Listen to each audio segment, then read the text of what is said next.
mbokki Sénégal mbokki amateurs yi le retour de Ndiaye production stadium Iba Mar Diop loolu le 18 mars la dama ne olof Ndiaye dafa ne bu jinne soxlaa Dakar ku yéeg daanu kon bu Ndiaye soxlaa Iba Mar ñépp dañuy puus ca gannaaw bàyyi ko mu doxal ndax bu stade bi amoon làmmiñ di wax dana leen ne li ma Ndiaye di teg moom rekk ko mën muy le roi du stadium Iba Mar Diop ñépp nangul ko mu ne xaar leen ma fa le 18 mars ma ne ko loo fa yóbbu mu ne ma diggante feu rouge ak bulldozer ma ne Ndiaye bu yegsee amateurs yi xam ne waa ji ñëw na bu Iba Mar tijjee ñu xam ne borom yegsi na waaye bu feu rouge jàkkaarloog bulldozer ñu xam ne xaritu amateurs yi amal li ni mel mooy ki nga xam ne lu mu tëgg njar ndéem la mu ne ma combat préliminaire yi nag boo ci jël mu dàq grand combat ma ne ko limal mu ne ma ngéwél gi ak Mor Kankang 2 mooy premier combat ba deuxième combat Ramdan Junior ak 55 troisième combat doomu Minam ak Bombardier 2 quatrième combat Bébé Fass ak Boy Paul cinquième combat Modou Yacine ak Xarañ Sarr sixième combat Nes 2 ak Barodi septième combat Carrière 2 ak Zilo huitième combat bay dox ci diggante Jinne bu ndaw ak Julde 2 combat spécial bay dox ci diggante Sall Ngaari bu jëf soog a nekk ak BMW bu Bada John muy lamb ji amateur yépp di xaar gannaaw bu ñu nammee Iba Mar mu ne sponsor ya maa ngi ànd ak Jojo Meuble ànd ak Crax ànd ak Ndiaye Global Business entrée mu ne bu dee tribune supporter 2500 tribune amateur 4000 francs bu dee loge VIP 10 000 francs kon mbokki amateur yi bés baa ngoog Ndiaye production dellu na ci Iba Mar le 18 mars la woote ci diggante feu rouge ak bulldozer kon mbokk yi bu nu ko kenn nit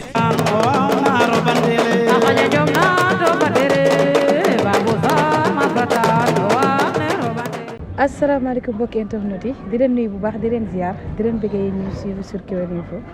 tey nag ñu ngi fii ci Fiara bi foire bi ñu ñëw sees na ko te ne suñu PDG suñu xarit suñu lépp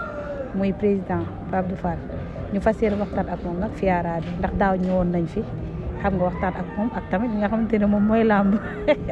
moo doo ko sonal mais dañ koy bàyyi mu nuyoo ndax puisque moom mooy président Fiara bi mu nuyoo ñu waxtaan ndax gis nañ fi fii macha allah wax dëgg yàlla di ñaan yàlla chaque année muy gën a yokk di gën a baax ci barke Yonent bi maa ngi lay ziar PDG. waaw Fatma maa ngi lay ziar di la nuyu sa caméraman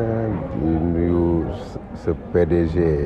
El Hadj Fallou Ndiaye di nuyu mbokku lamb yëpp ak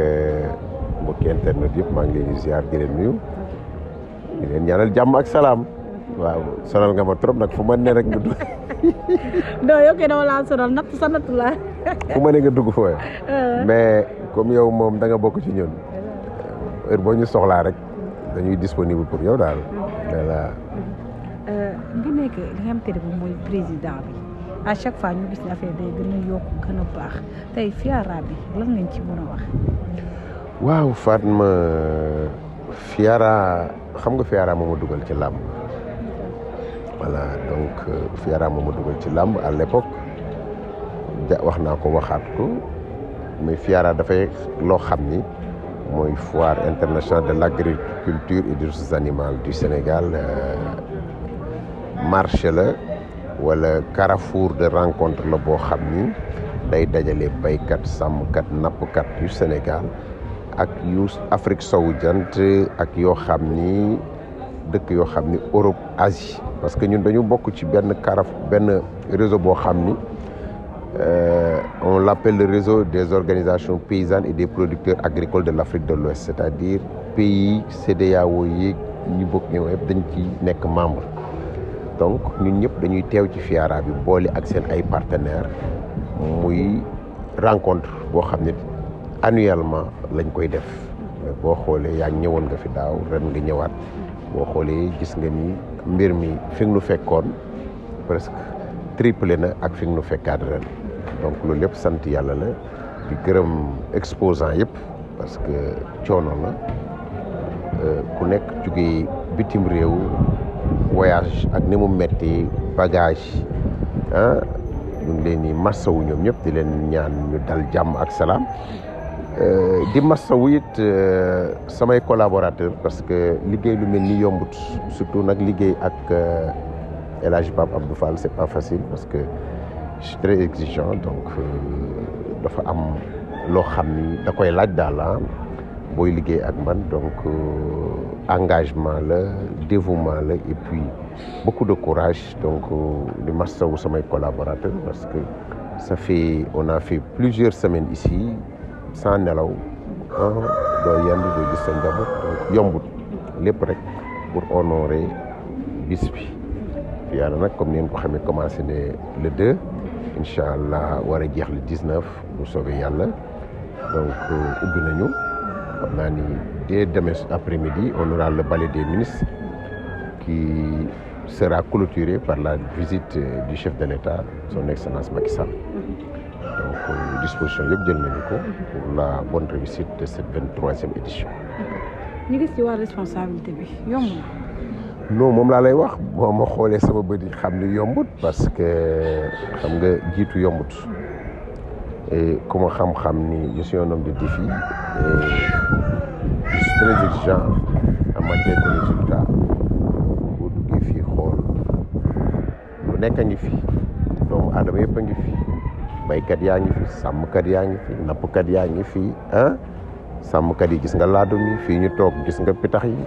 ay peeru pitaxu téeméeri junni yaa ngi gis Autriche yi nii lapin ak yeneen nga wëlbatiku gis nag yi fële donc ay milliards a fi ne donc sous ma responsabilité donc pour man bu ma la nee yomb na damay nax sama bopp parce que dafa am yoo xam ni c'est de la moutarde ça te monte dans la tête mais nag sant yàlla ñaan yàlla rek may ñu courage jàppale ñu parce que lu doomu aadama mën rek ndimbalu borom bi la te it am nañ yaakaar ci moom parce que it moom la ñuy dund waaw gëm yàlla la ñuy dund daal. am na solo mais Pape Abdou Fall gis nañ ni mën nañu wax ni 2 ans après dafa mel ni lamb moom dafa am ci leen lu mu gën a focaliser wu bien vrai que mi ngi ci fiara bi ak yëfu boppam mais dafa mel ni lamb dañ cee xaw a kii tuuti quoi dañ cee xaw a génn tuuti rek ndax am na combat boo tëggoon nag comme benn combat boo xam te ni macha allah ba tey dafa am lu mu kii ci lamb ji mais. comme tëgg naa combat kay génnuma ci lamb ji Fatma. parce que mais comme déedéet mais comme ni nga doon def dañ daan gis affiche yi day. teg waaw mais xam nga lamb boo xoolee aussi dafa xaw a am benn perturbation bu ndaw perturbation bi moom mooy déjà fu ñuy bëree et puis ci kaw loolu it maa ngi saluer la bravoure de tous les promoteurs pour rek donner des combats de qualité aux amateurs. En passant maa ngi nuyu mon ami mon frère El Hadji Doudou Diagne Diecko président des amateurs du Sénégal di saluer it bëri parce que it seen collaboration am na solo trop ñoom ak promoteurs yi et puis boo xoolee ren quand même lamb bouché na tuuti waaw quant à génn lamb nag génnuma lamb parce que lamb dafa bokk ci man te it man damay nit koo xam ni c'est un homme de défi adduna amul solo lamb dañ ci nekk xëy na yàlla mooñ ci nattu ñu ne ci ba nit ñëpp xam ñu ci ñu am ci ay responsabilité ba nit ñëpp xam ko kon dafay jaadu heure bu ñu soxlaa rek ñu daal di teew mais boo xoolee tey calendrier làmb ni mu demee ak nombre de promoteurs yi fi nekk ñun tollootuñu fu ñuy xëccoo dara ci làmb daal dégg nga wax baax mën nañ ni dañuy bàyyi ñëpp jël lu des rek war nañ ko mën a jël taxaw pour jëmmal làmb parce que suñu niveau foofu la toll làmb lu ne def nañ ko ci lu ne fekke nañ ko ci lu ne dund nañ ko ci yaa ngi dégg donc amatul luñ ciy prouver kon mënuñu ko bàyyi waaye nag ni mu configuré wu nii dafa am loo xam ni mënta ñàkk mooy que ni am na promoteur yu bees arène nationale moom rek moo fi am bari ki démb laay door a dégg ne ubbiwaat nañ Iba Mar donc c'est trop serré c'est très difficile mais nag ñu ngi ci biir daal ci lañ bokk amuñu droit bi déedéet. Ada Fass Zarko ban bilan nga ci tiré ndax gars yi nag nee nañ ay koppar bi bari na de ndax dañ cee réussir à 800%. Ada Fass Zarko. sant yàlla. guichet fermé. guichet fermé dara. man dama wax donc. mais yow sa patron moo organisé lamb ji moo ko def guichet fermé moo organisé moo joxe avance moo jaay moo tëj. en tout cas daal waaw yow daal li ma gis mooy. demal nga lamb Alaaji Sëñ Fallu da nga baax yow Ada Fass Zarko da nga koo tëgg bruit bi commencé am na yu bari yoo xam te ne Ada Fass Zarko si la commencé tamit nag Fass. wuy ma Fatma man gis nga dama la wax benn xam nga man du ma ragal. du ma ragal. waaw mais dama la wax ne la da ngay xaw a seddal nag. waaw xam nga non seddal ça dépend ci ça dépend ci environnement bi rek waaye ku ma xam ku ne xam kuy pa Alaaji Abdou Fall du dëgg mais li ma mën wax mooy Alaaji Fallou Ndiaye moo tëgg Ada Fass Zarko dégg nga wax baax mais jëw bi dégg ko moo ko tëgg mais tamit jëw bi bañ pare gars yi dañ ne 800%. waaye ma ni na 1200%. mais daal ñu ngi sant yàlla di gërëm Ada Fass di gërëm Zarko gërëm encore it Fallou Ndiaye il est exemplaire c'est un modèle xam nga man dama bëgg nit ku gëm boppam dama bëgg nit ku am jom nit ku am fulla ak fayda waaw te it gis naa ko ci moom je jette pas de fleurs et c'est rare que may commenter nit non parce que li fees sama bët dafa bariwut j'en ai vu de toutes les couleurs j'en ai vécu mais su ma la nee ne kii gor na kii ndaanaan jàppal ni kii gor na kii ndaanaan parce que impressionné ma yambut parce que ay jaar-jaar la ay vécu la coow li nag bari na rajax gi bari na téll gi bari na waaye ku xëcc sa nekk tëju wéet ak sa bopp di nga xam ku nekk kanay kan malheureusement on est dans une époque dans une ère où vraiment communiquer est trop facile c'est-à-dire il y a la multiplication des supports ni ngeen ko tuddee ay site ku nekk ñu jox la kàddu yaa ngi dégg mais làmb am na ci ñoo xam ni mérité wuñu sax wax waruñu wax da nga wax baax mais nag comme li Ndiaga Mbaye waxoon rek bëgg a wax warta tax nga wax warta tax nga wax loo xamut du dëgg mais ci jamono jooju lañ toll. nan nga gisee sant bi lamb parce que gis nañ ni fan yi affaire bi gars yi nañ day gën a metti gis nañ CNG niñ génnewaat que ni léegi face à face yi dañ koy suspendre gis nañ am na yu bari yoo xam te dañ koo génne mais yéen promoteurs yi nan ngeen gisee loolu. non man ngay laaj. waa yow. maa ngi saluer CNG di saluer mbër yi di saluer ñëpp ñu ne ci làmb mais dañu war a seetaat suñu bopp defoon naa fi benn sortie du dëgg qui m'avait valu une convocation au niveau du CNG et tey histoire daf ma jox raison dama fi génnoon wax ni CNG dafa war a révolutionner équipe yi nekk sur le terrain dégg nga wax baax kenn dégluwuma ñu woo ma fi waxtaan ak ñoom ma dem ñëpp toog di seetaan amul kenn ku ci àddu et pourtant j'avais vu venir CNG amul droit ne face à face du am mais am na droit ne face à face nii lañ koy defee dégg nga ma est-ce que en passant maa ngi koy nuyu Bira nuyu équipe bu CNG man CNG laa bokk ci bureau bi laa bokk mais dafa am décision yoo xam ni sont des décisions qui méritent d'abord une concertation mais boo tëbee jël ko à la va-vite nii ça risque de te rattraper comprendre nga baax li ma wax aujourd'hui dama ne leen ni woon comité d'organisation wu CNG nañ ko révolutionner renforcer ko kenn dégluwuma lu dul convocation laa ci am CNG waroo wax lii loo war a wax da nga war a ñëw waxtaane ko foo wat man dama toll te jamono joo xam ni damay dugg ci yooyu qu'est-ce que j'ai approuvé dans ce pays-là alors CNG damay ne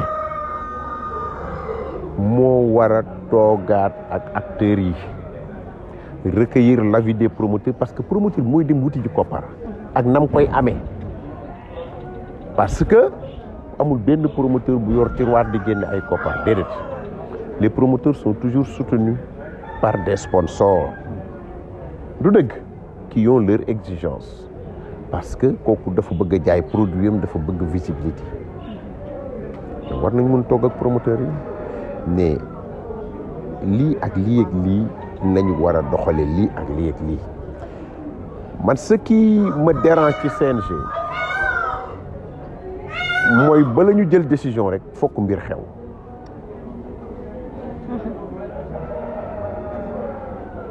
parce que décision bi gouverner c'est prévoir def nañ ko ci Gris Bordeaux Balla non dama dul dugg sax ci détail je nomme pas parce que loolu ay détail la fii junju borom xel doy na borom xel du ma dugg ci ay détails mais li am solo ba am solo mooy président CNG lamb acteurs yi ci nekk yëpp ay njabootam lañu te ñu jël ay décision ça ne solutionne pas du dëgg CNG mën naa ne la ni mooy suñu garantie boobu moo ñuy dimbali ñun ak partenaires yi ñuy am ñu mun ñëw di investir pour am dara mais lii ma gis nii ma waxati buñ ko continuer dana yàq lu bari ci làmb en commençant par les promoteurs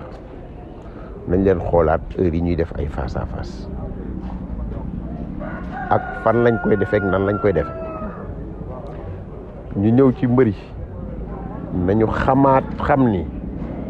quand ils vont dans des face à face c'est pour vendre une image du seen image ñoom label la ñuy demee ci face à face bi c'est pour vendre tel produit via la lutte kon il faut que ñoom ñu open mind ubbi seen bopp yi pour xam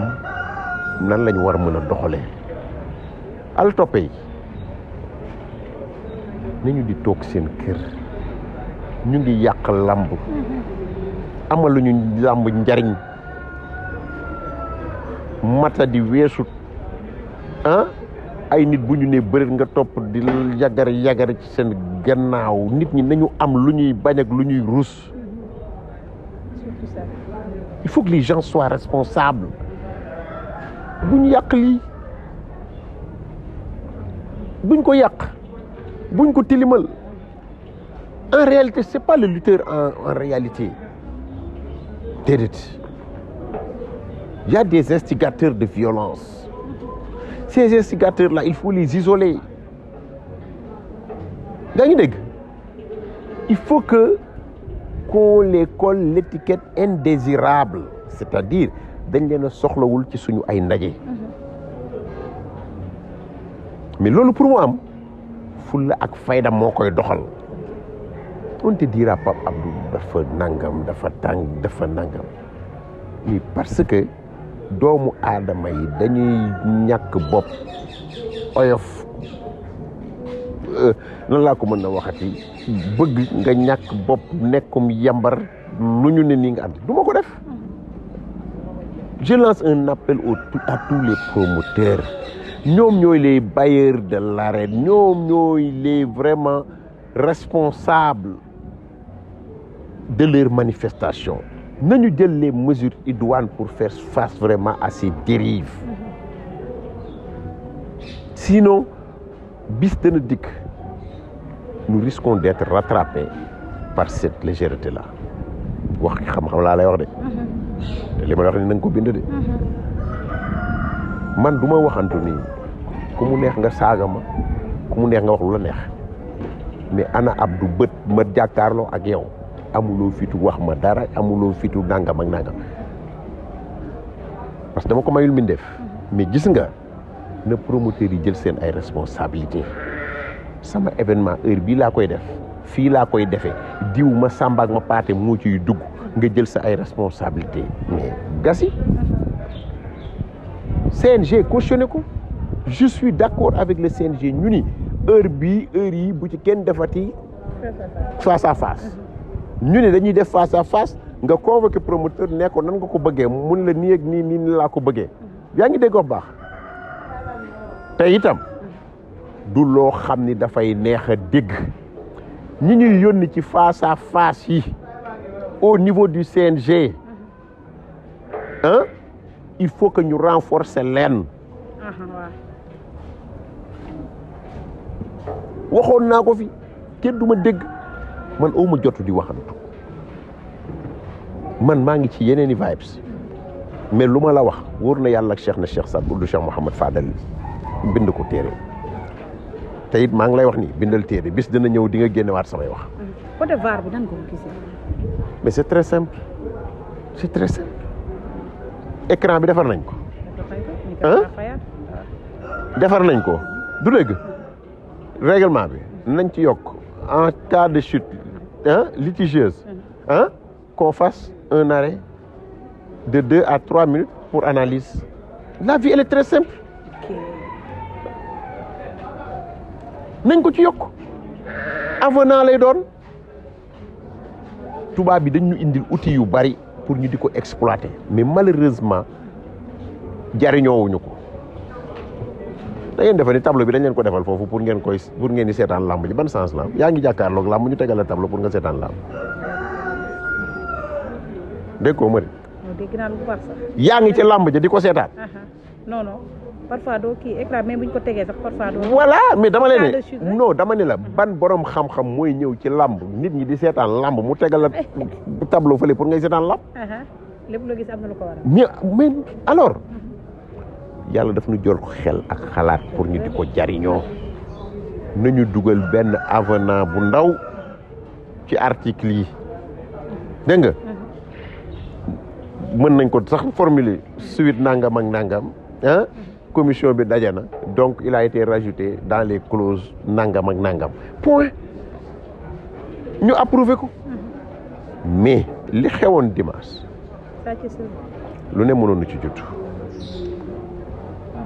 dañuy sant yàlla en passant maa ngi félicité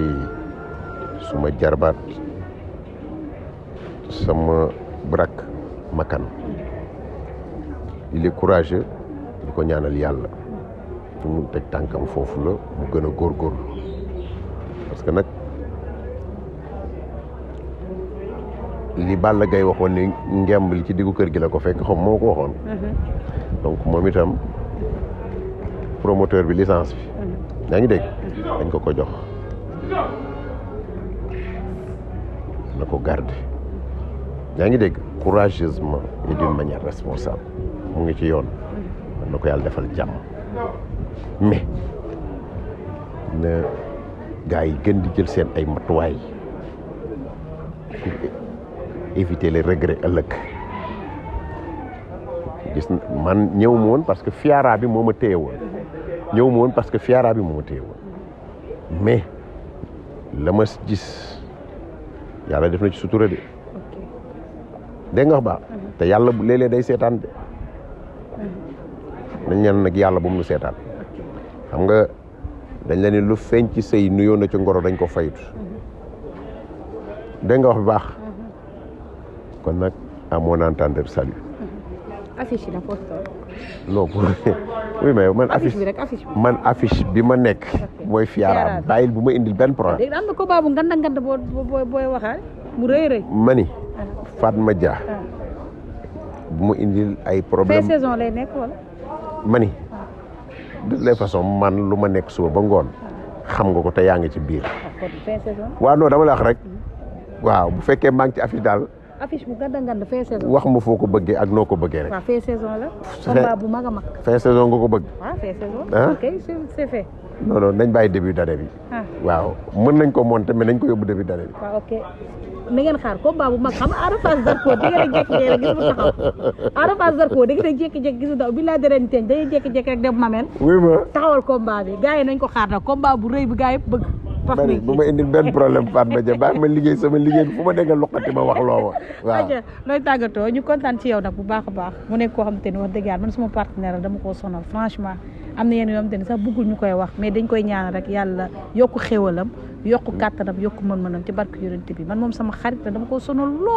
lool wax dëgg yàlla tam taxam luwul kenn jël alalam di ko def ci ni te naan la noppil nag bu ko kenn yëg loolu moom mën naa koo seede ci moom di ko wax lan mooy sa kàddu gu en tout cas je lance un appel à la jeunesse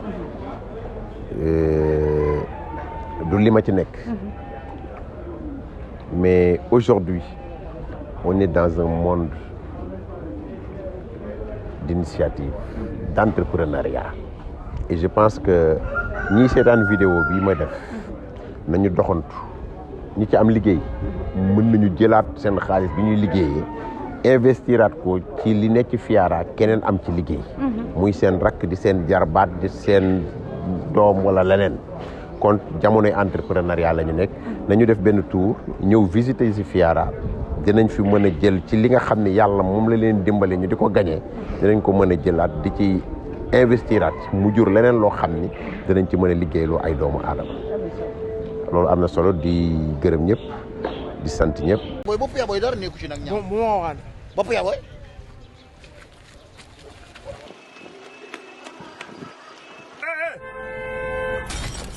sama mag la baal ko tay ko. mais yéen da ngeen a dof wala lan mooy seen problème. sax gi fee doo ko am li may xoy. mais yéen xanaa da ngeen a dof yéen. waaw baal ñu. sëñ bi waaye doo ñu baal. maa ngi jéem mais xanaa gisoo lu ñu def sama pare-brise bu ñu toj nii pour lan. dinañ ko lijjën sëñ bi maa ngi tuub. ba sama yére ba sama yére léegi pare bi dafa seer. soo ko maanaam fa fay la sa pare-brise nga lan. mais bu baax fenn la am. dañuy dem Ndiaye global business. monter la pare-brise bu baax man dinaa ko fay moom nit ku baax la bu ñu demee expliquer ko dina ci jàpp. nga jégal leen kii wér na. 100 francs da koy fay pare-brise. mais ñii kon dañoo dof. Une société purement sénégalaise. Ndiaye Global Business. xarañ loolu ci seen métier. vente et pose pare-brise. dañu lay jaay pare-brise ba noppi daal di la koy monteel ci sa oto. livraison à domicile. te li ci gën a neex mooy façon oto boo yore mën nañu la changer sa pare-brise te doo ci am benn njàqare. climatisation. automobile bu jaar yoon. huile moteur qualité yépp am nañu ko. ay plaquettes yoo xamante ne ni jàppoon ngeen ni amul ci réew mi am nañu ko. Ndiaye Global Business. mi ngi nekk en face. rond-point tribunal bu Guédiawaye. jàkkaarloo ak C3S. nga wooñu ci numéro de téléphone yi. 77 016 76 98 76 532 64 17 Ndiaye Global Business mbégte kese la.